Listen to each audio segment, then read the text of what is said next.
একজন মহিলা গোসল করে খোলামেলা অবস্থায় পর্দার আড়ালে বাতাসের কারণে পার করে পর্দা সরে যায়। সালাবা মহিলাকে দেখে দিলের মনটা নষ্ট হয়ে গেল। মহিলার গিয়া সামনে হাতটা ধরে ফেলেছে। মহিলা ধমক দিয়া বলে, আল্লাহর বান্দা ইত্তাকিল্লাহ, আল্লাহরে ভয় কর, সাবধান, এমন কোন হারাম কাজ করিস না। এতটুকু কথা বলতে দেরি হয় হযরত সালাবা রাদিয়াল্লাহু আনহুর ভেতরে চেতনা জাগ্রত হয়ে গেল। তোমার আমার জীবনে তো গুনাহ একের পর এক গুনাহ। দেখো কেমন গুনাহ, তাসবিহ ছিঁড়ে গেলে যেমন দানা একটার পরে একটা পড়তে থাকে, তোমার আমার জিন্দেগিতে এমন গুনাহ চলতেছে। ফেসবুকে এক গুনাহ, ওই ইউটিউবের মধ্যে আরেক গুনাহ, ওই গুগলের মধ্যে আরেক গুনাহ, মা আর বাবার সাথে অবাধ্যতা করে আরেক গুনাহ, বড় ভাইয়ের সাথে অন্যায় করো আরেক গুনাহ। হায়রে ক্ষমতার পাওয়ার পেয়ে গরিবকে গরিব বলে দেখতে পারো না, এই জন্য আরেক গুনাহ। কথা বলো না কেন? সরকারি সম্পদ লুণ্ঠন করো, আরেক গুনাহ কামাই করো। খেয়াল কি কখনোই করেছো? আজকে তুমি দুনিয়ার ক্ষমতা পাইলা, টাকা পাইলা, ইজ্জত সম্মান পাইলা, তোমার কি মনে হয় না কোনদিন আল্লাহর সামনে দাঁড়াইবা না?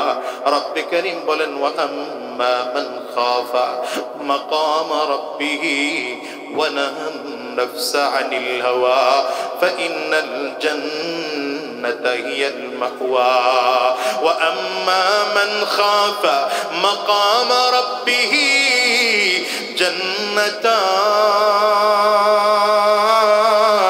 فبأي آلاء ربكما تكذبان। আল্লাহর সামনে যে তোমার দাঁড়াইতে হবে, ভয় কলিজার মধ্যে ঢুকাও। আল্লাহর আদালতে একদিন দাঁড়াইতে হবে। হবে কি হবে না চিল্লায়া বলো। এই দুনিয়াতে যতজন মানুষ আছে বাজার, সব একদিন রবের সামনে দাঁড়ানো লাগবে। এই জন্য সাহাবায়ে কেরামদের চমৎকার আমল ছিল, জীবনে গুনাহ করতেন না। যদি কোনো সাহাবীর জীবনে গুনাহ হয়ে যাইত তো খাঁটি দিলের সাথে সাথে তওবা করে ফেলতে। নবীজির সাহাবী সালাবা রাদিয়াল্লাহু আনহু রাস্তা দিয়ে চলতেছে, বারবার ডানে বামে নজর যায়। হঠাৎ করে রাস্তার পাশে নজর চলে গেল, একজন মহিলা গোসল করে খোলামেলা অবস্থায় পর্দার আড়ালে বাতাসের কারণে পার করে পর্দা সরে যায়। সালাবা মহিলাকে দেখে দিলের মনটা নষ্ট হয়ে গেল। মহিলার গিয়া সামনে হাতটা ধরে ফেলেছে। মহিলা ধমক দিয়া বলে, আল্লাহর বান্দা ইত্তাকিল্লাহ, আল্লাহরে ভয় কর, সাবধান, এমন কোন হারাম কাজ করিস না। এতটুকু কথা বলতে দেরি হয় হযরত সালাবা রাদিয়াল্লাহু আনহুর ভেতরে চেতনা জাগ্রত হয়ে গেল। মহিলার হাতটা ছেড়ে দৌড়াইতে আরম্ভ করেছে। পাহাড়ের চূড়ায় মদিনা থেকে বের হইয়া পাহাড়ের চূড়ায় গিয়া চোখের পানিগুলো ফেলে ফেলে কান্না করে। লম্বা সময় ধরে মানুষগুলো মদিনার গলিতে খুঁজে পায় না সালাবাকে। সাহাবী একজন খুঁজে খুঁজে গিয়ে দেখে হযরত সালাবা রাদিয়াল্লাহু আনহু পাহাড়ের চূড়ায় উঠে কান্না করতে আরম্ভ করেছে। হাত ধরে টান দেয়, ভাই চলো না মদিনায়। বলে না, যাব না। বলে কেন যাবে না? বলে আমি তো গুনাহগার, আমি জিনাকার, জিনা করে ফেলেছি, আমি তো গুনাহ করে ফেলেছি। আমার এই চোখ দিয়া আমার এই চেহারাটা কেমনে আমার পয়গম্বরকে দেখাবো? আমি যাব না, মদিনায় যাব না। বারবার করে জোরাজুরি করলে বলে, শোনো, যদি আমারে মদিনায় নিয়ে যাইতে হয় আমার হাতের মধ্যে হ্যান্ডকাপ লাগাও। আসামিরে যেমন করে হ্যান্ডকাপ লাগায় টেনে টেনে নিয়ে যায়, তুমিও আমারে মদিনার গলিতে গলিতে হাতের মধ্যে হ্যান্ডকাপ লাগায় লাগায় টানবা। হযরত সালাবার হাতের মধ্যে রশি পেঁচাইয়া আস্তে করে করে টানে। মদিনার গলির সামনে দাঁড়াইয়া সালাবা বলে, দাঁড়াও, নবীর সামনে যাওয়ার মতো সাহস আমার নাই। নবীর সামনে দাঁড়ায় যে আমি বলবো আমি গুনাহ করেছি, এই সাহস আর শক্তি আমার নাই। আমার একটু আমার হযরত ভাই আবু বকর সিদ্দিকের কাছে নিয়ে যাও। সবাই মিলে হযরত আবু বকর সিদ্দিক রাদিয়াল্লাহু আনহুর বাড়িতে নিয়ে গেলেন। আবু বকর সিদ্দিক রাদিয়াল্লাহু আনহুর বাড়িতে ঢুকে সাহাবা বলেন, ভাইরে গুনাহ করে ফেলেছি, অন্যায় করে ফেলেছি, পাপ করে ফেলেছি, আমারে আমার মালিক ক্ষমা করবে কিনা বলো। হযরত আবু বকর বলেন, মাফ করবেন কি করবেন না আল্লাহ তাআলা ভালো জানেন। তুমি যেহেতু এত বড় গুনাহগার, তুমি আমার দরবার থেকে বের হয়ে যাও। চোখের পানিগুলো ফেলে কান্না করে ভাই আবু বকর তো আমারে তার দরবার থেকে ফিরিয়ে দিল, আমার হযরত ওমরের দরবারে একটু নিয়ে যাও। হযরত ওমর রাদিয়াল্লাহু আনহুর দরবারে গেলেন। তিনিও বললেন, মাফ করা না করা তো আল্লাহ পাকের ব্যাপার, তবে তুমি এত বড় গুনাহগার, তুমি আমার ঘর থেকে বের হয়ে যাও। হযরত ওমর তার ঘর থেকে বের করে দিলেন সাহাবাকে। ভাই আবু বকর আবার তার ঘরে জায়গা দিল না, ওমর তার ঘরে জায়গা দিল না। আমারে আলীর কাছে নিয়ে যাও, দেখিনি সে একটু আমারে মাফ করাইতে পারে কিনা। হযরত আলী রাদিয়াল্লাহু আনহুর ঘরে ঢুকে হাতটা ধরে চোখ দিয়া পানি ফেলে কান্না করে আর ডেকে বলে, ভাই আলী, শয়তানের ধোঁকায় পড়ে একজন বেগানা নারীর হাত ধরে ফেলেছিলাম, আমি অন্যায় করেছি, গুনাহ করেছি, আমার মালিক আমার গুনাহগুলো মাফ করবে কিনা বলো, আমার কোনো মাফের ব্যবস্থা আছে কিনা বলো। হযরত আলী রাদিয়াল্লাহু আনহু বলেন, ক্ষমা করা না করা এটা তো আল্লাহ পাকের ব্যাপার, তবে তুমি এত বড় গুনাহগার, তুমি আমার দরবার থেকে বের হয়ে যাও। হযরত সাহাবা মদিনার গলিতে গলিতে ঘুরে, হাতের মধ্যে হ্যান্ডকাপ পরানো, ওখানে দাঁড়ায় সাহাবী ভাইরে ডাক দেয়, ওরে ভাই, মনে করেছিলাম জীবনে নবীর কাছে যাব না, কিন্তু এখন দেখি নবীর কাছে না গিয়া কোনো উপায় নাই। আমি আবু বকর ভাইয়ের কাছে গেলাম, তিনি আমার ক্ষমার ব্যবস্থা করতে পারলেন না, বরং আমাকে তিনি ধিক্কার দিয়ে ঘর থেকে বের করে দিলেন। ভাই ওমরের ঘরে গেলাম, তিনি আমার ক্ষমার ব্যবস্থা করতে পারলেন না, তিনি আমার ধমক দিয়ে ঘর থেকে বের করে দিলেন। ভাই আলীর ঘরে গেলাম, তিনিও আমার ক্ষমার ব্যবস্থা করতে পারলেন না, তিনিও ধমক দিয়ে তার ঘর থেকে বের করে দিলেন। চলো না একটু নবীর কাছে যাই, দেখি আমার নবী আমার জন্য ক্ষমার ব্যবস্থা করতে পারেন কিনা।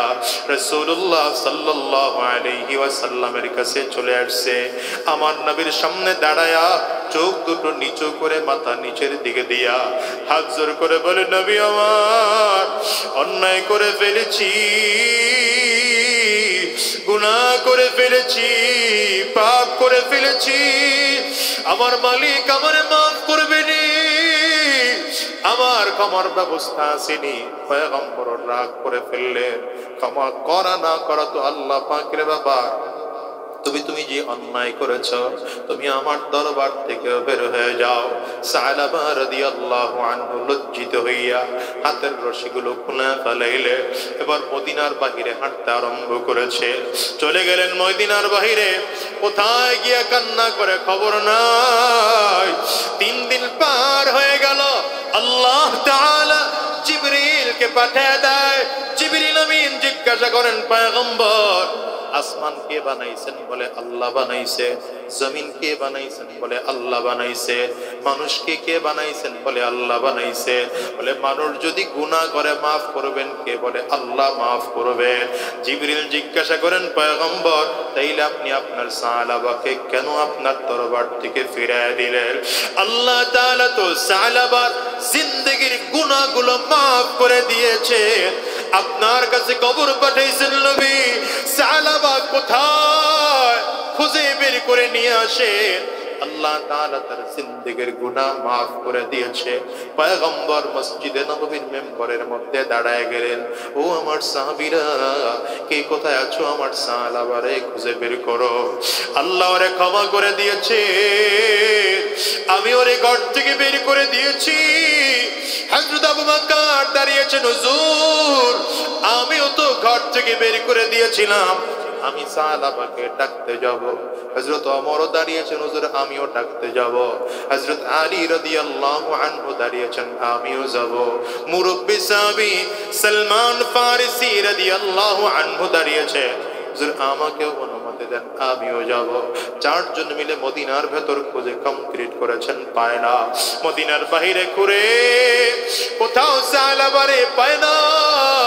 গভীর দিগরানা পাহাড়ের নিচে গিয়া রাখালদেরকে জিজ্ঞাসা করে, এমন একজন চেহারার মানুষ, দেখতে তার এমন, নাম তার এইটা, এমন মানুষ কি তোমরা দেখছো নাকি?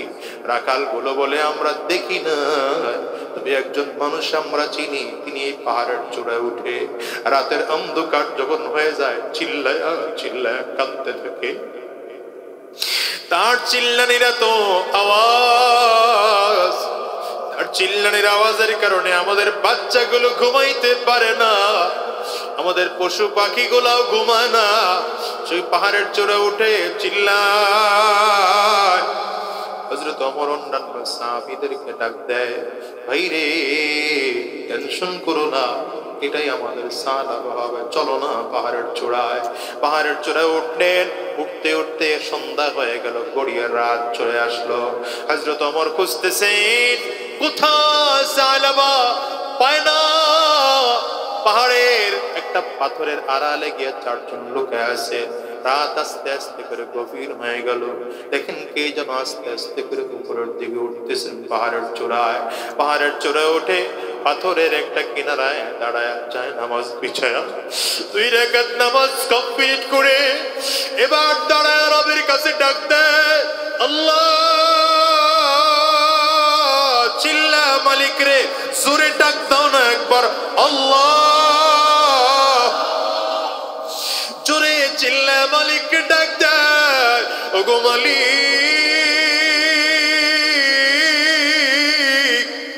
তুমি তাকে তাকে দেখো মদিনার মানুষগুলো কত আরামে ঘুমায়, আমি সাল আবার একটু আরামের বিছানা না।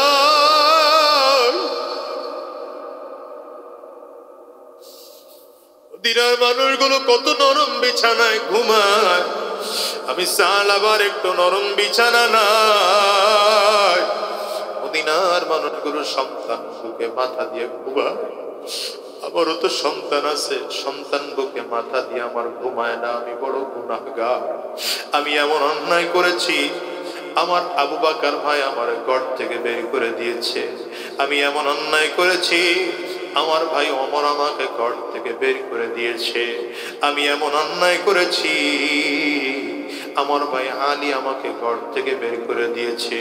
ও যুবকরে, আমি তোমাদেরকে বলি শোনো, যারা এখন মেসেঞ্জার, হোয়াটসঅ্যাপ আর গুগলের মধ্যে আরেকজন পরনারীর দিকে আকৃষ্ট হও, আর পরনারীকে মেসেঞ্জারে কথা কও, একটা বারের জন্য তুমি আমার কথাগুলো দিলের কান লাগায় শোনো, তুমি কত বড় মুজরিম, কত বড় গুনাহগার, কত বড় পাপী তুমি কি জানো? খুদার গজব তোমার উপরে পড়ে না, এটা রবের বড় দয়া। নবীজির সাহাবী সাহাবা একজন বেগানার হাত ধরেছে, এই জন্য চোখের পানিগুলো ফেলে এমন করে কান্না করে। হযরত ওমর কান্না দেখে আর সাহাবা কাঁদে, সাহাবীরা সব পেছনে দাঁড়ায় আছে। সাহাবা এবার কাঁদে, আল্লাহ, সবাই ফিরে দিছে, এমনকি তোমার নবীও ফিরে দিল, আল্লাহ গো দয়ার মালিক, তোমার দরবার তো ফিরে দেওয়ার দরবার না, তোমার দরবার থেকে আমার ফিরে দিও না আল্লাহ, তোমার দরবার থেকে আমার ফিরে দিও না, আমার গুনাহগুলো মাফ করে দাও না আল্লাহ, আমার গুনাহগুলো মাফ করে দাও না আল্লাহ। এমন করে করে সালামা যখন জোরে জোরে চিল্লায় চিল্লায় কাঁদতেছে, হযরত ওমর গিয়া হাতটা ধরে বুকের সাথে চাপ দিয়ে লাগায় বলে, সালামা রে আর কাঁদিস না, নবী তোরে মদিনায় নিয়ে যাইতে কইছে। হযরত সালামা কয়, আমারে ছাড়ো, আমি যাব না, নবীর সামনে চেহারা দেখাইতে পারবো না। আমার ছেড়ে দাও, আমি যাব না। হযরত ওমর কয় আমি একা আসি নাই, আমার আরো তিনজন ভাই আবু বকর সিদ্দিক আসছে, হযরত সালমান ফারিসি আসছেন, হযরত আলী রাদিয়াল্লাহু আনহু আসছেন। হযরত সালাবা জিজ্ঞাসা করে আমার নবীকে এখন আমার উপরে রাগ আছে নাকি বলো। আমার নবী যদি আমার উপরে রাগ থাকে তাহলে আমি মদিনায় যাব না। হযরত সালমান ফারিসি কয় টেনশন করো না, তোমার পক্ষে আল্লাহ তাআলা নবীকে জানায় দিবেন তোমার গুনাহ আল্লাহ maaf করে দিবেন, তোমারে নিয়ে যাইতে বলছেন, চলো সালাবা চলো। হযরত সালাবা সামনের দিকে ধীরে ধীরে আগায়। হযরত ওমর বলে আস্তে আস্তে ফজরের নামাজের সময় হয়ে গেল, মসজিদ নববীতে তাকায় দেখলাম নবীজি নামাজে দাঁড়ায় গেছে। হযরত ওমর বলেন সামনের কাতারে আমরা জায়গা পেলাম না, পেছনের কাতারে আমি দাঁড়াইলাম, পাশেই সালাবা রাদিয়াল্লাহু আনহু দাঁড়াইলেন। নবীজি নামাজের মধ্যে দাঁড়ায়া তিলাওয়াত শুরু করেছেন কোরআনের আয়াত, আল্লাহকুমুত তাকাসুর আল্লাহকুমুত তাকাসুর। আহারে যখন এই আয়াত তিলাওয়াত করেছে, দুনিয়ার প্রাচুর্যতা তোমাদেরকে ধ্বংস করে ফেললো, দুনিয়াতে আরো চাই আরো চাই আরো চাই, এই কথা তোমাদেরকে ধ্বংস করে ফেললো, দুনিয়ার চাহিদা তোমাদেরকে ধ্বংস করে ফেললো। এই আয়াত যখন তিলাওয়াত করেছেন হযরত সালাবা জোরে সরে একটা চিৎকার দিয়েছে, এত জোরে চিৎকার দিয়েছেন পুরো মসজিদ নববী যেন থরথর করে কেঁপে উঠেছে।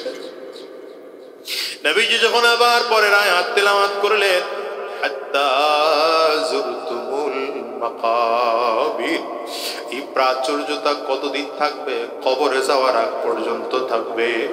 কবরে গেলে তো আর এই দুনিয়ার প্রাচুর্যতার লোভ তোমার মধ্যে থাকবে না, কবরে যাওয়ার পরে আর এগুলো থাকবে না। কবরে যাওয়ার আগ পর্যন্ত শুধু আরো চাই আরো চাই, এটাই তোমাদের দিলে থাকবে। দ্বিতীয় আয়াতের তিলাওয়াত শুনে হযরত সালাবা এত জোরে একটা চিৎকার মেরেছে, চিৎকার মেরে বেহুশ হয়ে জমিনের মধ্যে পড়ে গেলে। নামাজ শেষ করলে নবীজি এসে সালাবার মাথায় হাত বুলায় আর বলে, সালাবা রে, আল্লাহ তোর জিন্দেগীর সব গুনাহগুলো ক্ষমা করে দিয়েছে। ওরে দুনিয়ার মানুষ, নবীজি সাহাবায়ে কেরামদেরকে বলেন, সাহাবীরা সালাবার মাথার মধ্যে একটু পানি ঢালো যেন হুঁশ ফিরে আসে। নবীজির সাহাবী হযরত সালমান ফারিসি রাদিয়াল্লাহু আনহু হাতটা ধরে কান্না করে আর ডেকে বলেন, পয়গম্বর সালাবার মাথায় আর পানি ঢালা লাগবে না, ও বেহুশ না, ও চিৎকার দিয়া বুক ফেটে জমিন থেকে বিদায় হয়ে গেছে।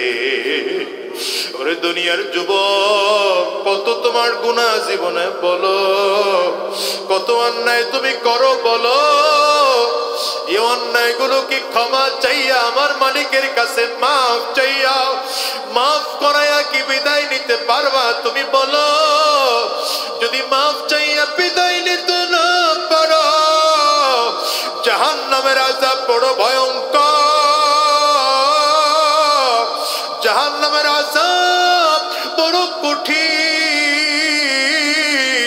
গুনাহগার যখন জাহান্নামী হয়ে কবরে যাবে, গুনাহগার তাকিয়ে তাকিয়ে দেখবে কবরের মধ্যে বড় বড় সাপ, কবরের মধ্যে বড় বড় বিষাক্ত বিচ্ছু, বড় বড় প্রাণী। পয়গম্বর বলেন, এক একটা সাপ এসব বিধাত বিষাক্ত সাপ, এই সাপ যদি জমিনের মধ্যে একবার হাউসে ছাড়তো, গোটা জমিনের মধ্যে কোনোদিন ফসল হতো না। ওই এক একটা সাপের 70টা করে মুখ থাকবে, এক একটা মুখের এত বিষ, আল্লাহ, এক একটা মুখের এত বিষ, ওই এক একটা কামড় দিলে মুখ দিয়া 70,000 বছর পর্যন্ত বিষের যন্ত্রণায় ছটফট করতে থাকবে।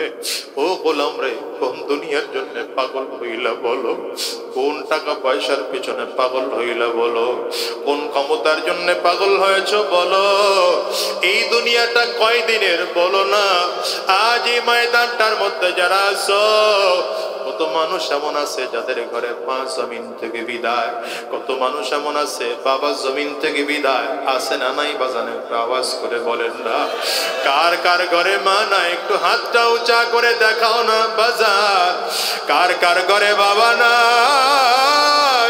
হাতটা তুলে একটু দেখাও, হাতগুলো একটু তুলে রাখে। আমার যুবকরা তাকায় তাকায় দেখুন মারা মানুষগুলোর চোখ দিয়ে কেমন করে পানি বের হয়। ও যুবক রে, মানুষগুলোর চেহারার দিকে একটু তাকায় দেখো না। কারো চক্ষু দুইটা লাল, কারো চোখের কোটায় পানি, কারো চোখ দিয়ে গাল বেবে পানিগুলো পড়ে। আরে তোমরা পাশে গিয়ে দরজার মধ্যে টোকা দিলে হয়তো মা তোমাদের দরজা খুলবে। যে মানুষগুলো হাত তুলেছে এদের কারো মা দরজা খুলবে না, কারো বাবা দরজা খুলবে না।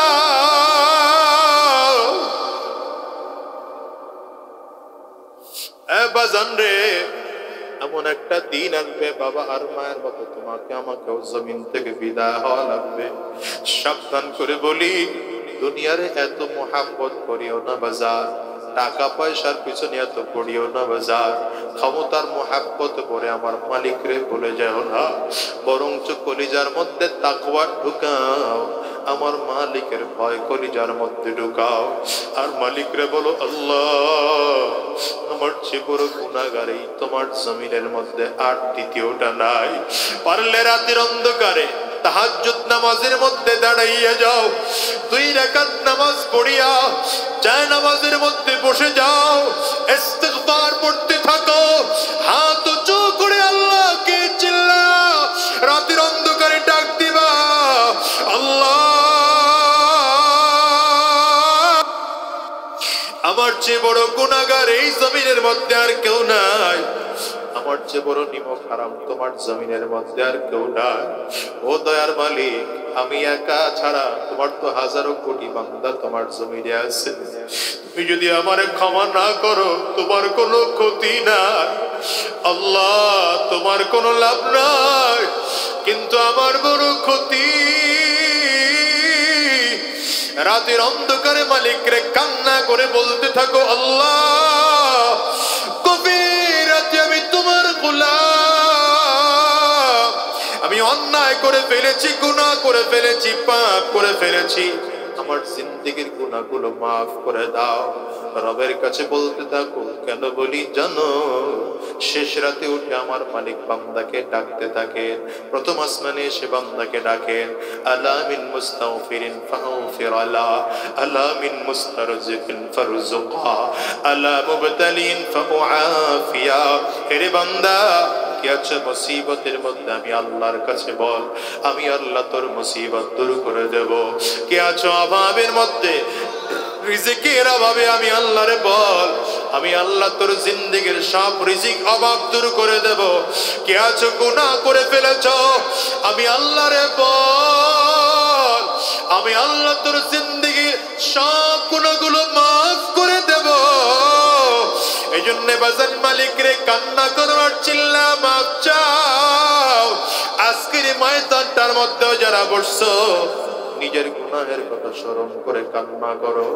অনেকের ঘরে তো মা নাই, বাবা নাই, আব্বা আম্মার কথা স্মরণ করে কাঁদো। এই হাতের দিকে তাকায় দেখো, জীবনে হাত দিয়ে কত গুনাহ করেছি। পায়ের দিকে তাকিয়ে দেখো, পা দিয়ে জীবনে কত গুনাহ করেছি। চোখের দিকে তাকিয়ে দেখো, কত গুনাহ চোখ দিয়ে করেছি। জবানের দিকে তাকিয়ে দেখো, জবান দিয়ে কত গুনাহ করেছি। কানের দিকে তাকিয়ে দেখো, কত গুনাহ। আমার মালিক আমার গুনাহ মাফ করবেন কিনা জানি না। নবীর সাহাবীরা এত আমল করেছেন, এত আমল করেছেন, এরপরও চোখের পানি ফেলে কাঁদে। হযরত ওমর কাঁদতে কাঁদতে গালের মধ্যে কালো দাগ পড়ায় ফেলাইছেন। তোমার আমার কেমন কান্না করা উচিত বলো তো? এই জন্য মালিকের কাছে ওয়াদা করো, আর চিল্লায় আওয়াজ করে ডাক দিয়ে বলো, আল্লাহ আর হারাম রাস্তায় চলবো না, আর শয়তানি রাস্তায় চলবো না, আর সুদের কারবার করব না, আর ঘুষের কারবার করব না, আর গুনাহের পথে চলবো না। কারা কারা ওয়াদা করতে পারো? দুই হাত উঁচা করে আল্লাহকে দেখাও, আওয়াজ দিয়ে চিৎকার করে জোরে ডাক দাও আল্লাহ। চোখে যদি পানি না আসে কান্নার বাঁধ ধরে ডাক দাও না আল্লাহ। ডানিয়ার ভাবে তাকাও, ডানিয়ার ভাবে তাকাও, ডানিয়ার ভাবে তাকাও। তাকে দেখো না কার চোখের কোটার পানি। ওই মানুষটার দিকে তাকে নিজের নিজে ধিক্কার মারো আর চোখের পানি ফালা কাঁদো আর ডেকে বলো আল্লাহ আল্লাহ আল্লাহ। গো দয়ার বলি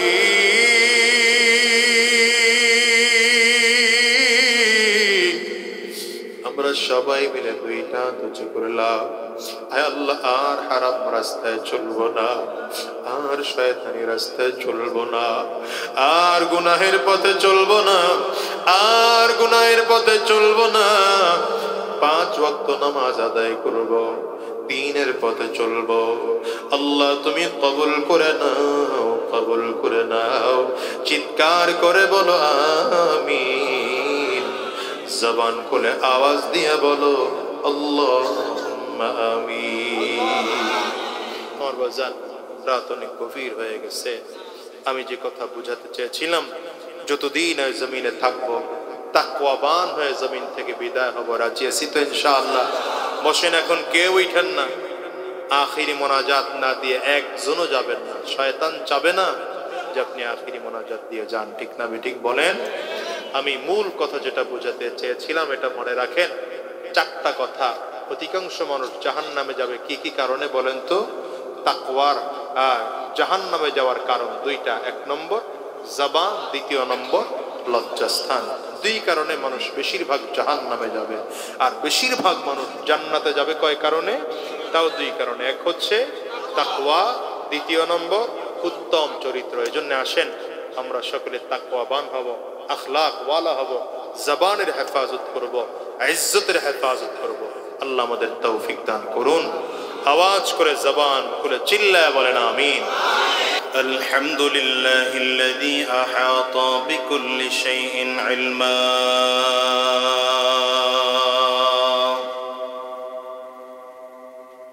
ওয়া কাযা বিমা ইউরিদু হিকমাতাও ওয়া হুকমা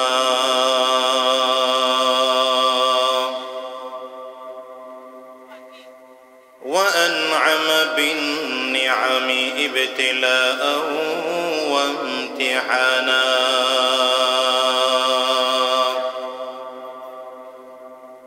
ونشهد أن لا إله إلا الله وحده لا شريك له ونشهد أن محمدا عبده ورسوله اللهم صل على محمد وعلى آله وصحبه وسلم تسليما كثيرا كثيرا أما بعد فأعوذ بالله من الشيطان الرجيم بسم الله الرحمن الرحيم يا أيها الذين آمنوا اتقوا الله حق تقاته ولا تموتن إلا وأنتم مسلمون وقال تبارك وتعالى إن أكرمكم عند الله أتقاكم সাদাকাল্লাহুল আযীম ওয়া সাদাকা রাসূলুহুন নাবিয়্যুল কারীম ওয়া নাহনু আলা যালিকা মিনাশ শাহিদিন ওয়াশ শাকিরিন والحمد لله رب العالمين سبحانك لا علم لنا إلا ما علمتنا إنك أنت العليم الحكيم رب اشرح لي صدري ويسر لي أمري واحلل عقدة من لساني يفقه قولي সুবহানাল্লাহ বললাম বলেন তো গুনাহ হইল না সওয়াব হইল জোরে বলেন আপনারা কি এমনি করে আস্তে আস্তে কথা কন জোরে বলেন না আওয়াজ করে জোরে বলেন না গুনাহ না সওয়াব কেমন সওয়াব হলো পয়গম্বর আরবি বলেন মিনিমাম 10টা সওয়াব মিনিমাম 10 নেকি কারণ কোরআনুল কারীমের ঘোষণা আল্লাহ তাআলা বলেন মান জাআ বিল হাসানাতি ফালাহু আশরু আমসালিহা একটা নেকের কাজ করলেই মিনিমাম 10 এরপরে বেশি কত বেশি যে কত হতে পারে এই 10-এরটা 50 হতে পারে 70 হতে পারে 700 হতে পারে 1000 হতে পারে শত হতে পারে কোটি হতে পারে মিলিয়ন ট্রিলিয়ন বিলিয়ন হতে পারে সর্বশেষ রব্বে কারীম বলেন বিগাইরি হিসাব আমি আল্লাহ বিনা হিসাবে নেকি দিতে পারি রাসূলুল্লাহ সাল্লাল্লাহু আলাইহি ওয়াসাল্লাম সুবহানাল্লাহর একটা ছোট্ট ফজিলত বর্ণনা করেছেন সেটা হলো কোন মানুষ যদি একবার সুবহানাল্লাহ বলে তো জান্নাতে তার জন্য আল্লাহ তাআলা একটা ফলওয়ালা ছায়াওয়ালা গাছ তৈরি করে দেন গাছটা কত বড় হয় নবীজি নিজেই বলছেন এই গাছটা এত বড় হবে ছায়ার নিচ দিয়ে যদি কোনো দ্রুতগামী সাওয়ারি বলতে কি বুঝেন না না এই উত্তরটা দিবেন আমি জানতাম নবীজি ওই সময় ঘোড়া দিয়ে উদাহরণ দিয়েছেন কারণ সব থেকে দ্রুতগামী সাওয়ারি তখন ছিলই ঘোড়া এখনো কি ঘোড়া এই তো বুঝছো এখন কি না বিমানের থেকে আরো দ্রুতগামী কি এটা রকেট হতে পারে কিয়ামতের আগে আরো কোন দ্রুতগামী সাওয়ারি আবিষ্কার হবে নবী বলেন এই দ্রুতগামী সাওয়ারি নিয়ে যদি গাছের ছায়া অতিক্রম করার জন্য 500 বছর দৌড়ানো হয় গাছের ছায়া অতিক্রম করা সম্ভব হবে না আরো জোরে আওয়াজ দিয়ে চিল্লায় বলেন সুবহানাল্লাহ আলহামদুলিল্লাহ লা ইলাহা ইল্লাল্লাহ সুবহানাল্লাহ সবাই মিলে জবান খুলে আওয়াজ দিয়ে বলেন না সুবহানাল্লাহ আলহামদুলিল্লাহ লা ইলাহা ইল্লাল্লাহ সুবহানাল্লাহ আলহামদুলিল্লাহ তুমি বাঁচাও তুমি মারো অবিরত ক্ষমা করো তুমি বাঁচাও তুমি মারো অবিরত ক্ষমা করো যাকে ধরা তাকে ধরো যাকে ধরা তাকে ধরো তোমার মুঠোয় সবই আল্লাহ সুবহানাল্লাহ জোরে সুবহানাল্লাহ আলহামদুলিল্লাহ লা ইলাহা ইল্লাল্লাহ সুবহানাল্লাহ আলহামদুলিল্লাহ লা ইলাহা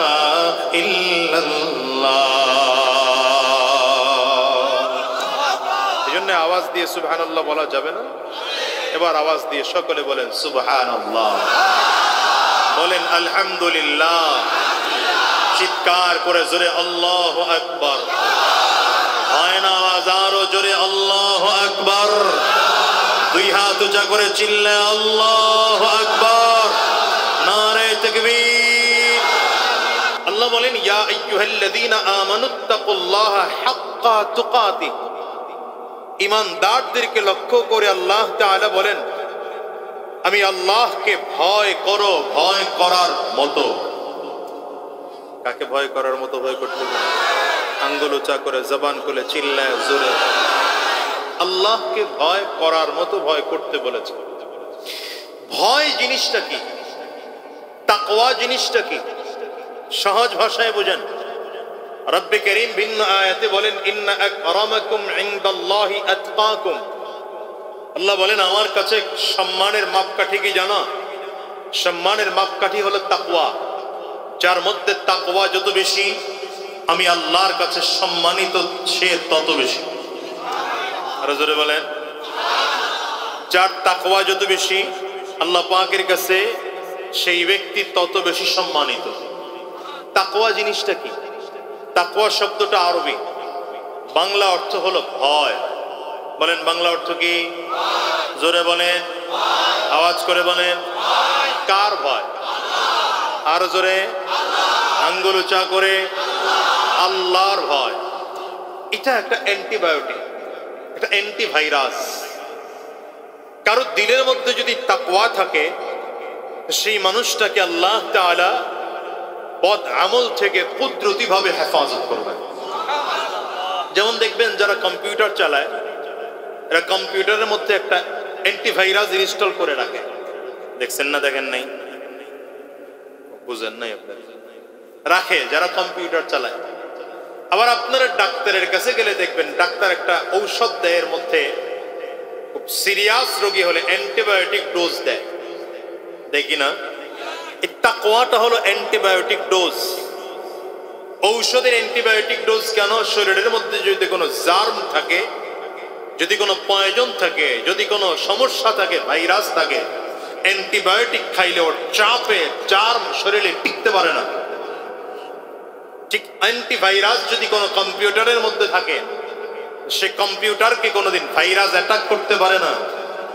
কোন মানুষের মধ্যে যদি তাকওয়া থাকে সে মানুষটাকে গুনাহ নামের ভাইরাস অ্যাটাক করতে পারে না। এজন্য আল্লাহ পাকের কাছে সম্মানের মাপকাঠি কি বলেন? আরো জোরে বলেন তাকওয়া। আমাদের কাছে সম্মানের মাপকাঠি হলো যার টাকা বেশি সম্মান তার বেশি।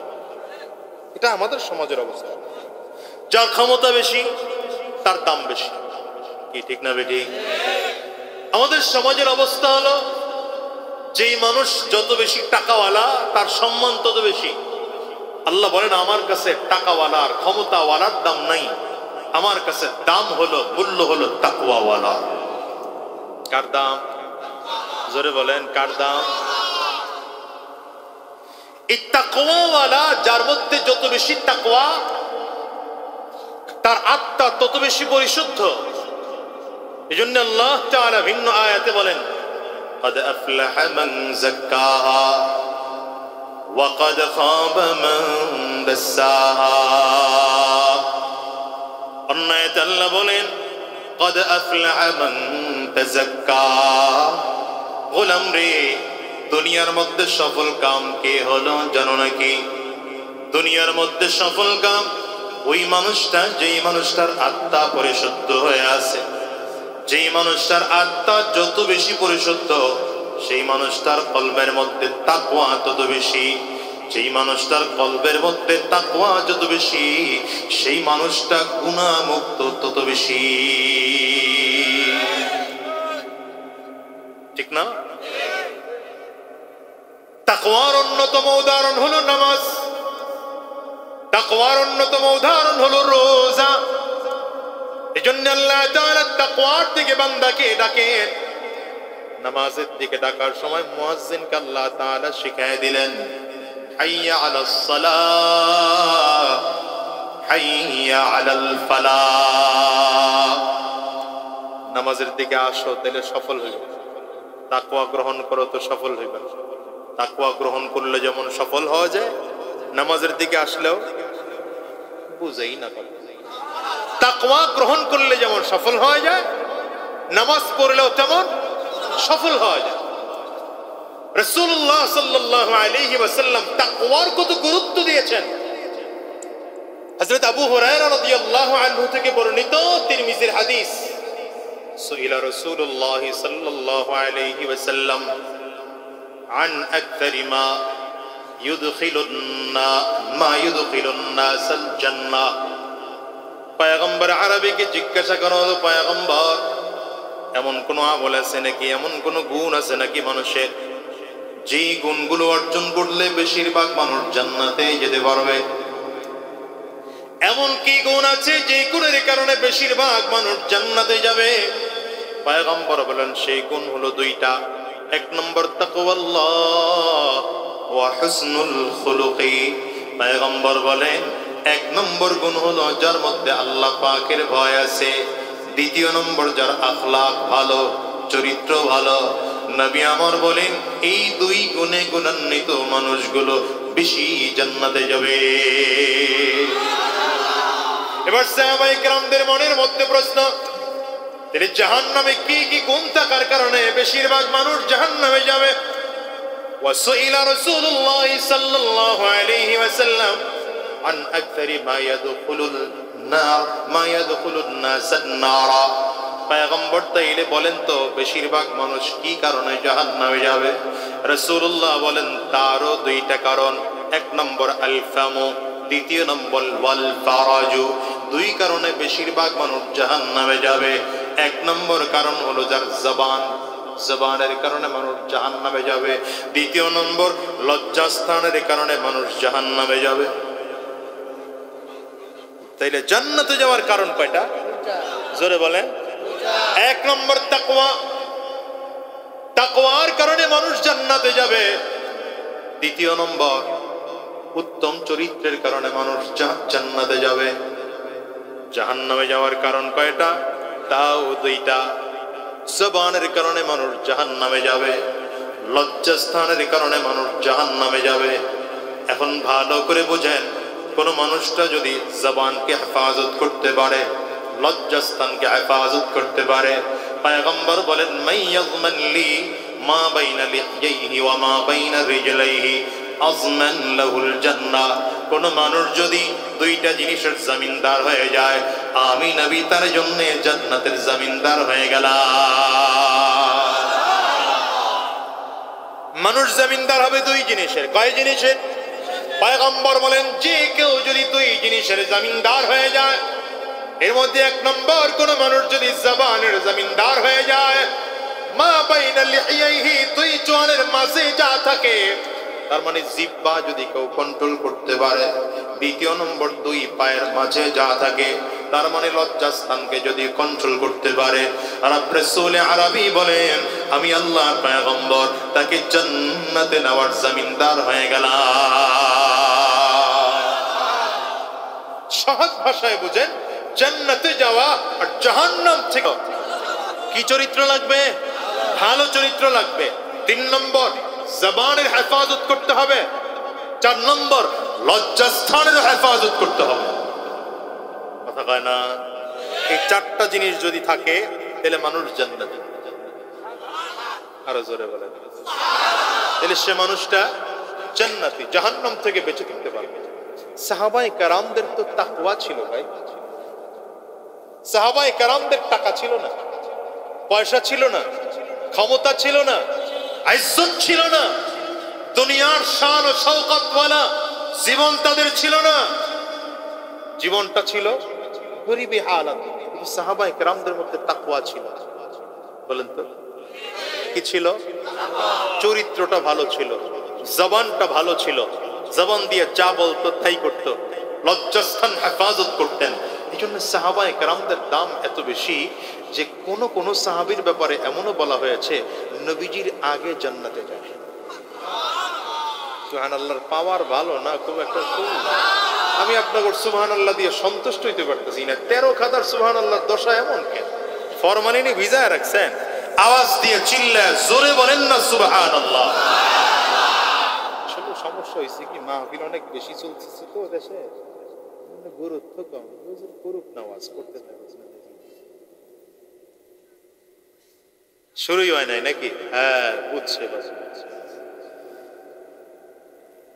রাসূলুল্লাহ সাল্লাল্লাহু আলাইহি ওয়াসাল্লাম মিরাজ থেকে ফিরে এসে হযরত বিলালকে ডাকছেন, বিলাল আচ্ছা বলো তো তুমি কি এমন আমল করো যে আমলের কারণে আমি যখন জিবরিল আমিন আমাকে ধরে ধরে জান্নাত দেখাচ্ছিলেন তো খেয়াল করলাম জান্নাতে আমার আগে কেউ যেন হাঁটতেছে, খরমের আওয়াজ পাওয়া যায়।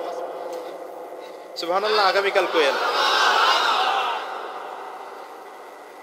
তো হযরত বিলাল নবীজির সামনে দাঁড়ায় বলবে কি, বলার কি আছে? যেই নবী দ্বীন শিক্ষা দিয়েছেন, যেই নবী আমল শিক্ষা দিয়েছেন, সেই নবীর কাছে আমলের কথা বলা যায়? হযরত বিলালকে, হুজুর তেমন তো কোনো আমল করি না। বলে না, তারপরে বলো না স্পেশাল কোনো আমল আছে কিনা। হযরত বিলাল বলে, হুজুর আপনার শিখায়া দেওয়া একটা আমল আমি করি। বলে কি? যখনই ওযু করি 2 রাকাত নামাজ আদায় করি। যখনই ওযু করি 2 রাকাত নামাজ আদায় করি। পয়গম্বর এই এতটুকু আমল আমি করি। রাসূলুল্লাহ সাল্লাল্লাহু আলাইহি ওয়াসাল্লাম বলেন যে আমি যখন জান্নাত দেখছিলাম, জিবরিল আমাকে দেখাচ্ছিলেন, খেয়াল করলাম কে যেন আমার আগে হাঁটতেছে। আমি জিবরিলকে জিজ্ঞাসা করলাম কে হাঁটে? বলে আপনার বিলাল আপনার সামনে সামনে হাঁটতেছে, আওয়াজ। এজন্য রাসূলুল্লাহ সাল্লাল্লাহু আলাইহি ওয়াসাল্লামের এক ঘোষণা, হযরত বিলালকে নবীজি ডাকেন, বিলাল কিয়ামতের দিনে আমি নবীকে ডাকা হবে জান্নাতের গেট খুলে দেওয়ার জন্য, কারণ আমি নবীর হাতে জান্নাতের গেটের চাবি থাকবে। বলেন কার কাছে গেটের চাবি থাকবে?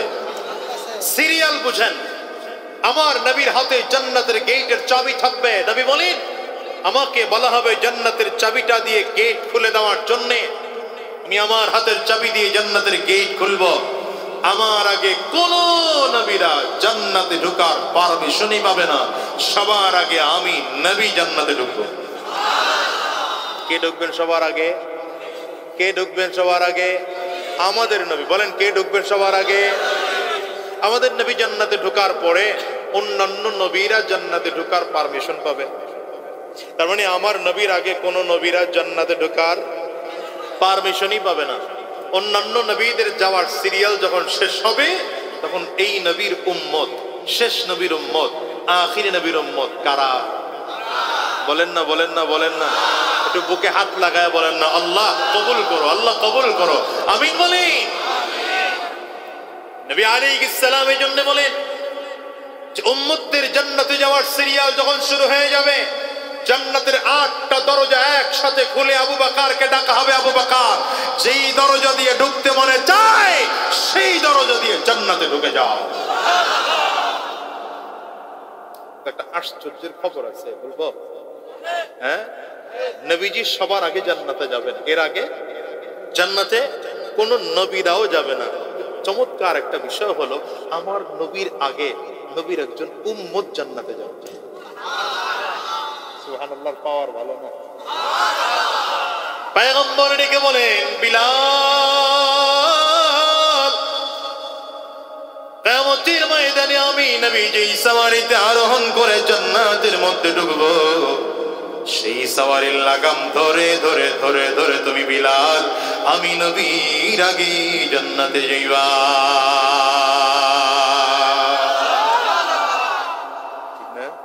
কি দাম দেখছেন আপনারা? এই মাহফিলে তো আমারে দাওয়াত দিয়েছেন, আমার ড্রাইভাররা তো দেন নাই, দিয়েছেন তো সে আসছে না আসে নাই? কথা কয় না। আপনাদের ওই যে রাস্তার পাশে গেট করেছেন সে কিন্তু আমার আগে ঢুকছে, কারণ আমি গাড়ির পেছনে, সে গাড়ির সামনে, তো সে আমার আগে ঢুকছে। দাওয়াত দিয়েছেন তো আমাকে, ঢুকছে আমার ড্রাইভার, আমাকেও যা প্রটোকল দিয়েছেন তিনিও সেই প্রটোকল পেয়েছে। আমার জন্য যা খানা তার জন্য তা খানা।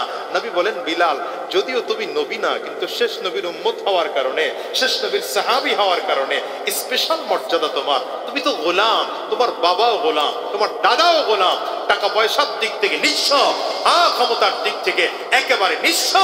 আল্লাহ তাআলা স্পেশাল মর্যাদা তোমাকে দিয়েছেন। আমি নবীজি সওয়ারিতে আরোহণ করে জান্নাতে ঢুকবো, সেই সওয়ারির লাগাম ধরে তুমি আমার আগে জান্নাতে ঢুকবে। কিসের কারণে সম্ভব হলো? তাকওয়ার কারণে। বলেন কিসের কারণে? তাকওয়ার দরকার আছে না নেই?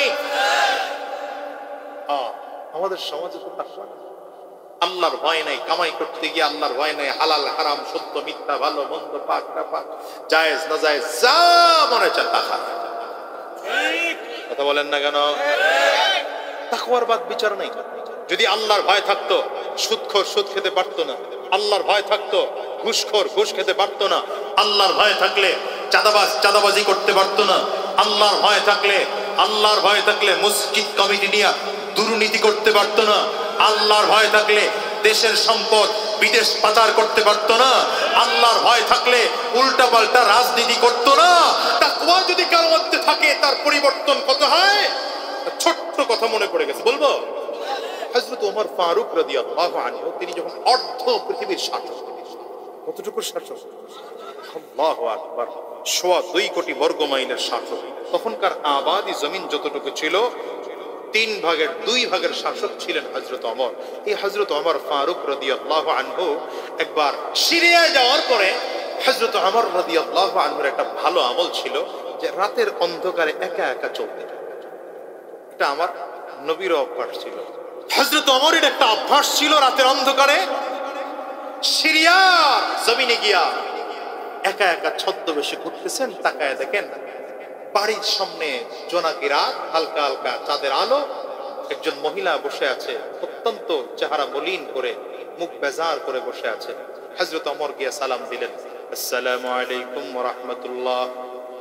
মহিলা জবাব দিলেন, ওয়া আলাইকুম আসসালাম ওয়া রাহমাতুল্লাহ। হযরত ওমর জবাবের ধরনে বুঝেছেন তিনি একজন মুসলিমা মহিলা।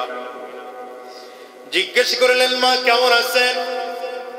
মহিলা জবাব দেয়, যেই যুগের শাসক ওমর সেই দেশে আবার ভালো থাকা যায় নাকি? কার সামনে কয়? মহিলা কিন্তু মুমিনা মুসলমান নারী। যেই দেশের শাসক ওমর সেই দেশে আবার ভালো থাকা যায় নাকি? হযরত ওমর থমকে দাঁড়ায় গেছে। আমাদের দেশের লোক হইলে কি করতো? আগে ফিডা। কি কথা বলেন? কার সামনে দাঁড়ায় বলতেছে বুঝেন? যখনকার আমেরিকা আবিষ্কারই হয় নাই সেই সময়ের বিশ্বের সবথেকে বড় পরাশক্তির সামনে দাঁড়ায় কথা বলতেছে। হযরত ওমর দাঁড়ায় বললেন, মা গো, কেন ওমরের ব্যাপারে আপনার এত বড় অভিযোগ? কেন, কি জন্য আপনার অভিযোগ? জীবনে কোনোদিন ওমরকে আপনি দেখছেন নাকি? মহিলা ডেকে বলে, কোনোদিন ওমরকে দেখি নাই, আল্লাহ যেন কোনোদিন ওর চেহারা আমার না দেখায়। হযরত ওমর দাঁড়ায় গেলেন, মা কি সমস্যা আপনার বলেন না? বলে, ওমর তো আজকে শুনলাম 4-5 বছর ধরে দেশটারে শাসন করতেছে, এই রাস্তা দিয়ে নাকি বহুবার ওমর গেছে আর আসছে। আমি যে একজন বৃদ্ধা মানুষ, আমার ঘরে স্বামী নাই, আমার সন্তান নাই, মানুষের বাড়িতে কাজ করে করে খাই, তাও খাইতে পারি না, বয়সের ভারে দুর্বল হয়ে পড়েছি। এতবার যাওয়া আসার মাঝে ওমর যে আমার একটা বারের জন্য খবর নিল না, তাইলে ওমর কেমন মুসলমান শাসক হইল? আমি বুড়ির মহিলার খবর ওমর নিতে পারে নাই, এমন শাসকের দরকার আমার না। হযরত ওমরের চোখ দিয়ে অজান্তেই যেন টপ টপ করে পানি পড়া শুরু হয়েছে। এবার মহিলা আরো সিরিয়াস করে বলে, শোনো যুবক, আমি তোমার একটা কথা বলে রাখি, সাক্ষী রেখে গেলাম, আজকে ওমরের অনেক পাওয়ার, অনেক ক্ষমতা, এই জন্য হয়তো ওমর দাপটের কারণে আমার খবর নিতে পারে না, কিন্তু কিয়ামতের ময়দানে ওমরও যা থাকবে আমিও তা থাকবো। কোন জায়গায় ঠেকাইছে? কিয়ামতের ময়দানে ওমরের ক্ষমতাও থাকবে না, সেদিন আমার ক্ষমতাও থাকবে না। আমি কিয়ামতের ময়দানে আল্লাহর আদালতে ওমরকে আসামির কাঠ গড়ায় নিয়ে দাঁড় করাবো। হযরত ওমর কথা শুনে জমিনের মধ্যে বসে বসে বলে, কি মহিলা, কি বলে মহিলা? এটা আসামির কাঠ গড়ায় দাঁড় করায় দিবে? আল্লাহু আকবার। হযরত ওমর এবার মহিলার দিকে তাকায় বলে, মা, ওমরের তো আপনি চিনেন না, দেখানো নাই কোনোদিন, আপনার জীবনের যত দুঃখ কষ্ট আছে যদি আমি কিনতে চাই ওমরের পক্ষ থেকে, আপনি আমার কাছে বিক্রি করবেন আর ওমরকে অভিযোগ থেকে মুক্তি দিয়ে দিবেন। মহিলা দিছে ধমক, বেটা দুঃখ বিক্রি করা যায়? এই দুঃখ বিক্রি হয়? হযরত ওমর কয় 10 দিরহাম দেব। 10 দিরহাম মানে বুঝেন? বর্তমানের ওই সময়ের দিরহাম মানে এখনকার প্রায় 1.5 ভরি স্বর্ণ। 1 ভরি স্বর্ণ হইল তো 10 ভরি স্বর্ণের অফার। মহিলা বলে হবে না। হযরত ওমর কয় তাইলে 15 ভরি, 15 দিরহাম। হবে না। মা তাইলে 20 দিরহাম। কত? মহিলা 20 দিরহামের কথা শুনে চিন্তা করছে, তাহলে এটা নেওয়া যায়। কতগুলা টাকা পাইলাম।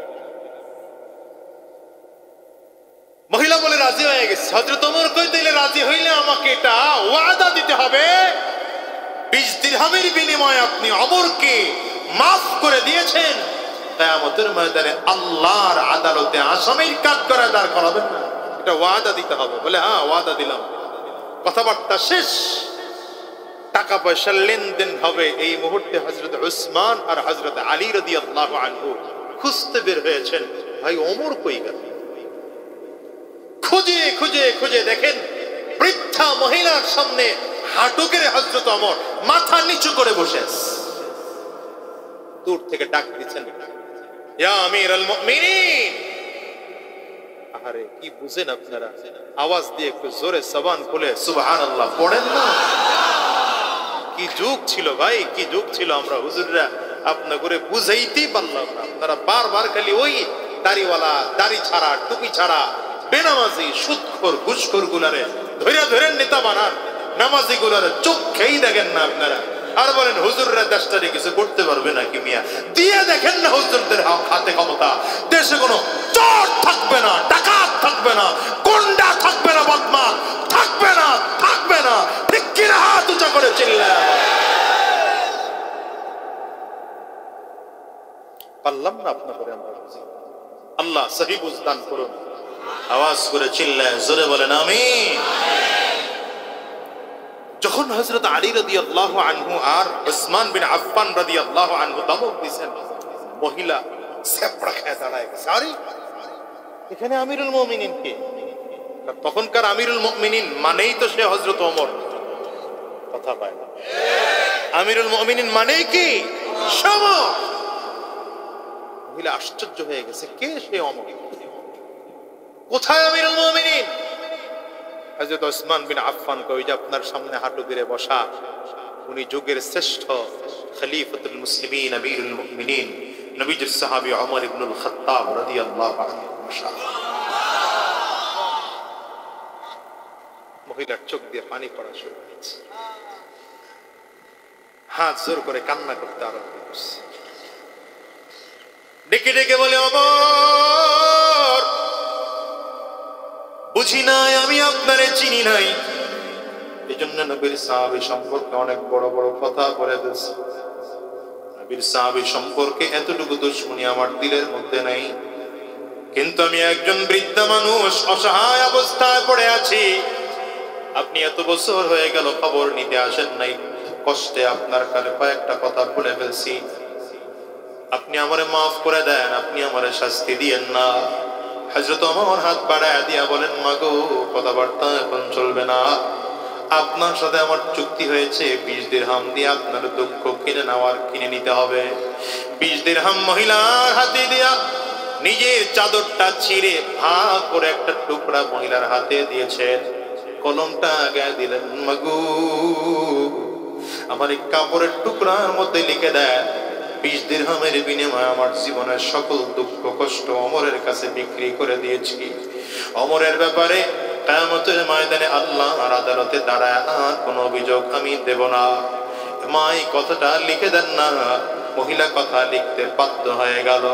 মহিলা লিখে দিল, হযরত ওমরের ব্যাপারে আমার কোনো অভিযোগ নাই, দুনিয়াতেও নাই, আখিরাতেও নাই। কাগজের টুকরাটা নিয়ে বড় চমৎকার করে ওমর ভাঁজ করে যত্ন সহকারে হাতের মধ্যে লইয়া হযরত আলী রাদিয়াল্লাহু আনহুর হাতে দিয়া কান্না করে আর ডেকে বলে, ভাই আলী, যদি তোমার আগে আমি জমিন থেকে বিদায় হয়ে যাই, আমার কাফনের কাপড়ের মধ্যে ছোট্ট কাপড়ের টুকরাটা ঢুকায় দিবা। কারণ কিয়ামতের ময়দানে যদি মহিলা আল্লাহর আদালতে আমার দান করায় দেয়, তাইলে আমি আমার মালিকের সামনে দাঁড়ায়া এই কাগজের টুকরাটা দেখাবো আর বলবো, আল্লাহ, দুনিয়া থাকা অবস্থায় মহিলার কাছ থেকে সকল দুঃখ কষ্টগুলো কিনে নিয়েছে বিনিময়ে। মহিলা বলেছেন কোনোদিন আর অভিযোগ করবে না, ওগো মালিক, আর তুমি আমার আসামির কাঠ গড়ায় দাঁড় করায়ও না। একজন মানুষের দিনের মধ্যে আমার মালিকের কতটা ভয় থাকলে সব থেকে বড় বাদশা হওয়ার পরেও এত বিনয়ী হতে পারে। হযরত ওমরের চোখ দিয়ে টপ টপ করে পানি পড়া শুরু হয়। এই দুনিয়ার মুসলমান, আজকেও তো কত দেশে মেম্বার আছে, চেয়ারম্যান আছে, উপজেলা চেয়ারম্যান, এমপি, মন্ত্রী, প্রধানমন্ত্রী, বিচারপতি আছে, কত রাষ্ট্রপতি, কত মন্ত্রীরা, কত কিছুইতে আছে। এদের অন্যায়ের শেষ নাই, চুরি বানপাড়ির শেষ নাই, ঠিক না বেডিকে আওয়াজ করে বলো। এরা তাওবা করে না, আল্লাহর আদালতে যে আসামির কাঠ গড়ায় দাঁড়াইতে হবে এই ফিকিরও তাদের জেহেনে না। অথচ হযরত ওমর জানো, খলিফাতুল মুসলিমিন, আমিরুল মুমিনিন ওমর অর্ধ পৃথিবী শাসন করেছে। একটা টাকার সরকারি সম্পদের নিজের পেটের মধ্যে হারাম উপায়ে ঢুকান নাই। বরঞ্চ গোলাম যদি কোনো কাপড় চোপড় নিয়ে আসছে, একজন গোলামও যদি কোনো খাবার নিয়ে আসছে, যাচাই বাছাই করা ছাড়া হযরত ওমর মুখের মধ্যে দেন নাই। হযরত ওমর ফারুক রাদিয়াল্লাহু আনহু একজন গোলাম ছিলেন। গোলাম এসে দাঁড়ায় বলেন, ওমর, আমি তো আপনার গোলাম, আপনি আমাকে চাইলে আজাদ করে দিতে পারেন, আবার চাইলে জীবনভর আপনি আমাকে আপনার কাছে গোলাম বানায়ও রাখতে পারেন। হযরত ওমর কয়, তোমারে তো আমার মনে চায় আজাদ করে দিতে, কিন্তু আমি তো বড় কষ্ট করে তোমারে টাকা দিয়ে কিনেছি, আর আমার একজন সহযোগী দরকার, এই জন্য তোমারে গোলাম বানায় রাখছি। নয়তো দুনিয়ার কোন মানুষকে গোলাম বানানোর ইচ্ছা আমার নেই। গোলাম সুযোগ পেয়েছে, গোলাম ডেকে বলেন, ওমর রে, আপনি আমাকে একটা অনুমতি দিবেন নাকি? বলে, কি অনুমতি? দেখেন, আপনার সকল কাজ বাজ করা কমপ্লিট হয়ে গেলে আমার জন্য যতটুকু কাজের বাহিরের সময় থাকে, এই সময়ে যদি আমি বাহিরে কোনো কাজ বাজ করে আপনার ঋণ পরিশোধ করে দিতে পারি, আপনি আমাকে আজাদ করে দিবেন নাকি? হযরত ওমর বলেন, ঠিক আছে, তুমি যদি এনে দিতে পারো আজাদ করে দেব। এই গোলাম প্রতিদিন বাইরে গিয়া কাজ করে অল্প কিছু টাকা পয়সা, অল্প কিছু অর্থ এনে হযরত ওমরকে দেয়। হযরত ওমর খাতায় লিখে রাখে। একদিন কিছু আনতে পারে নাই, কয়েকটা খেজুর নিয়ে হযরত ওমরের দরবারে হাজির হয়েছে। হযরত ওমর সামনে দাঁড়ায় বললেন, ওমর, আজকে কোনো টাকা পয়সা আনতে পারি নাই, কিছু খেজুর নিয়ে আসছি, আপনার এই খেজুরগুলো আমার দাম দিয়ে আপনি খেয়ে ফেলেন। হযরত ওমর একটা দাম ধরে খেজুরগুলো খেয়ে ফেলছে। খেজুর খাওয়ার পরে মনে পড়লো, কি খাইলাম? গোলাম রে তো জিজ্ঞাসা করলাম না। গোলাম রে জিজ্ঞাসা করে, গোলাম রে, এত সুন্দর দামি চমৎকার খেজুর তো খাইলাম, খেজুর তুমি কেমনে কামাই করেছ? গোলাম বলে, ওমর, এটা আপনার জানার দরকার না, আমি এনেছি, আপনি খেয়ে ফেলেছেন, এটা নিয়ে আর প্রশ্ন করেন না। হযরত ওমর বলেন, না, আমার জানার দরকার আছে, তুমি বলো তো, এবার খেজুরটা তুমি কোথায় পাইলা? গোলাম বলতে চায় না, বারবার করে বলার পরে গোলাম বলতেছে, ওমর, আমি যখন কাফির ছিলাম, ইসলাম গ্রহণ করি নাই, তখন আমি মানুষের জাদু জানতাম, আমি মানুষের হাত দেখতাম, গণক ছিলাম, মানুষ আমাকে হাত দেখে গনে গনে বিভিন্ন কথাবার্তা বলতাম, মানুষ আমাকে উপটৌকন দিত। একজন মহিলার হাত দেখে অনেক কিছু বলেছিলাম, সে আমাকে তখন কোনো পারিশ্রমিক দেয় নাই, আমি তো পরবর্তীতে কালিমা পড়ে মুসলমান হয়েছি। আজকে যখন কাজের খোঁজে বের হলাম, ওই মহিলা আমাকে পেয়ে বসেছে। মহিলা বলে, যুবক, আমাকে সেই দিন যা যা বলেছ, আজকে সব তো তা মিলে গিয়েছে, আমার হাত দেখে যা বলেছিলা, বিনিময়ে তুমি কিছু খেজুর নিয়ে যাও। হযরত ওমর শুনে কান্না করে চোখের পানি ছাড়তে আরম্ভ করেছে, বারবার করে মুখের মধ্যে আঙ্গুল ঢুকায়, আর ডেকে বলে, গোলাম রে, করলি কি? তুই আমার সর্বনাশ করে দিলি, কি করলি? আমার সর্বনাশ করে দিলি। হাত দেখেছিস, তুই হারাম ইনকাম করে আমার কাছে নিয়ে আসছিস, আর আমি হারাম ইনকামের একটু খেজুর আমি খাইলাম, কিয়ামতের ময়দানে পেটের মধ্যে আমার হারাম ঢুকছে, হারাম শরীর নিয়ে আমার আল্লাহর আদালতে দাঁড়াইতে হবে। না না, আমি দাঁড়াইতে পারবো না। হযরত ওমর মুখের মধ্যে বারবার করে আঙ্গুল ঢুকায় দেয়, বমি করবে, ভেতর থেকে খাবারগুলো বের করবে, কিন্তু না, ভেতর থেকে তো খাবার বের হয় না, প্রচন্ড ক্ষুধার কারণে খাবারগুলো যেন হজমের মতো হয়ে গেছে। হযরত ওমর এইবার পেট ভরে পানি পান করতে আরম্ভ করেছে। পেট ভরে পানি পান করে মুখের মধ্যে আঙ্গুল ঢুকায়া ঢুকায়া বারবার করে বমি করতেছে, আবার পানি পান করে, আবার আঙ্গুল ঢুকায়া বারবার বমি করে, আবার আঙ্গুল ঢুকায়া বারবার করে বমি করে, আবার পানি পান করে, আবার আঙ্গুল ঢোকায় বমি করে।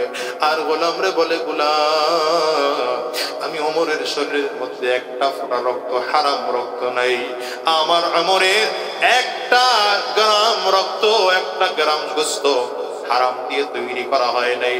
এই সাবধান, আমার শরীরের মধ্যে হারাম জিনিস ঢুকানো যাবে না। যদি হারাম জিনিস ঢুকাই, কিয়ামতের ময়দানে আমার মালিক আসামির কাঠ গড়ায় দাঁড় করায় ফেলাবে।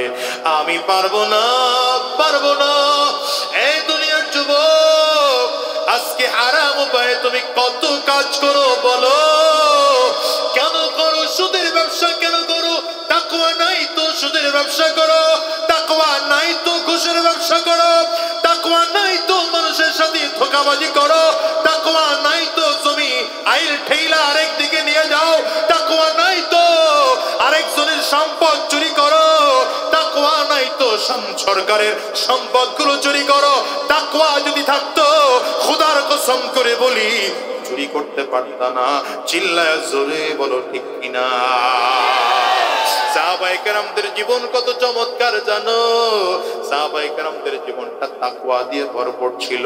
এজন্য সাহাবায়ে কেরামদের জীবনে গুনাহ ছিল না বাজার, সাহাবায়ে কেরামদের জীবনে গুনাহ ছিল না। আলহামদুলিল্লাহি রাব্বিল আলামিন,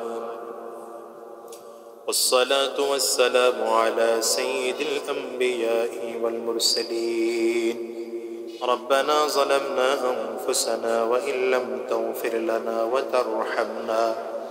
وترحمنا لنكونن من الخاسرين. ربنا لا تزغ قلوبنا بعد إذ هديتنا وهب لنا من لدنك رحمة إنك أنت الوهاب. رب ارحمهما كما ربياني صغيرا. رب ارحمهما كما ربياني صغيرا. মওলাই করিম, মেহেরবান খুদা, হে আল্লাহ, আমাদের জিন্দেগির গুনাহগুলো মাফ করে দাও। জীবনে যত গুনাহ করেছি, জেনে না জেনে, বুঝে না বুঝে, ইচ্ছায় বা অনিচ্ছায়, গোপনে প্রকাশ্যে, দিনে রাতে, সব গুনাহ থেকে মাফ চাই, মেহেরবানি করে মাফ করে দাও। রব্বি করিম, আমাদেরকে দ্বীনের জন্য কবুল আর মঞ্জুর করে নাও। যতদিন এই জমিনে থাকবো, তোমার গোলামি করার তৌফিক দিয়ে দাও। জমিন থেকে যখন বিদায় হয়ে যাব, ঈমান নিয়ে যাওয়ার তৌফিক দিয়ে দিও।